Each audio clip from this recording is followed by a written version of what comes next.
દિવાળીના દિવસો નજીક છે. દિવાળીના દિવસની નજીકનું પુષ્ય નક્ષત્ર અથવા તો ધનતેરસની નજીકનું પુષ્ય નક્ષત્ર સોનું ખરીદવા માટેનું શ્રેષ્ઠ મુહૂર્ત છે. શા માટે?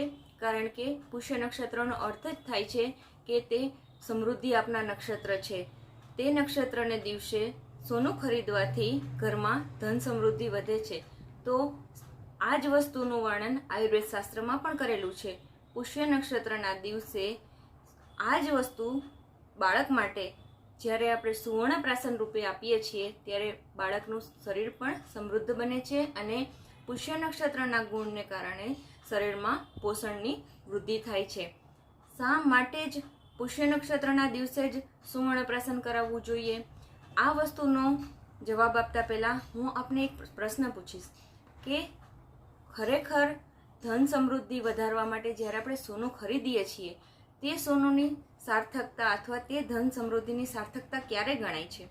જ્યારે આપણું શરીર તે સમૃદ્ધિને ભોગવવા માટે અથવા તો તે ધન સમૃદ્ધિથી આપણા જીવનને સાર્થક કરવા માટે જ્યારે તે સ્વસ્થ હોય, શરીર સમૃદ્ધ હોય ત્યારે જ આ વસ્તુનો ઉપયોગ આપણે કરી શકીએ છીએ. અને આના માટેની શ્રેષ્ઠ અવસ્થા એટલે બાલ્યાવસ્થા. બાલ્યાવસ્થાથી જ જો બાળકનું શરીર સ્વસ્થ હશે.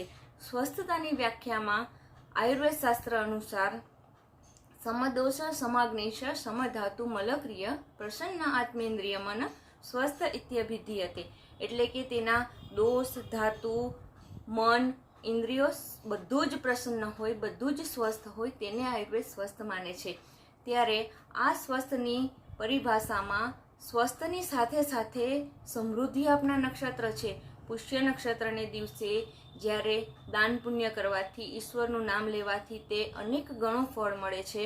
તેવી જ રીતે પુષ્ય નક્ષત્રના દિવસે જ્યારે સોનું શરીરમાં ચટાડવાથી અથવા તો સુવર્ણ પ્રાશન કરાવવાથી બાળકનું શરીર તેના બધા જ ગુણોનું વર્ધન કરે છે.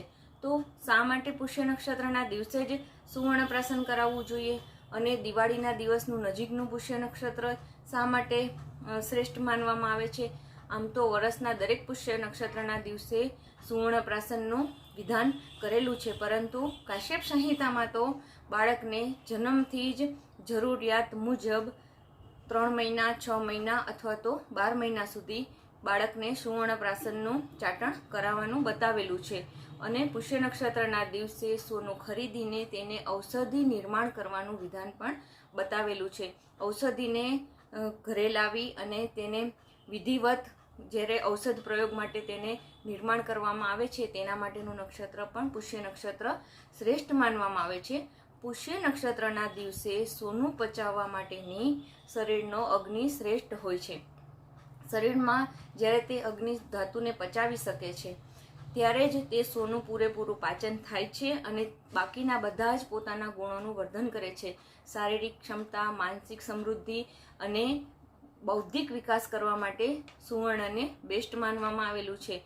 જ્યારે બાળકનું શરીર જ સુવર્ણમય બને છે તો તેની યુવાવસ્થા અને તેનું સંપૂર્ણ જીવન સમૃદ્ધિમય એટલે કે શારીરિક રીતે સમૃદ્ધિમય બને છે.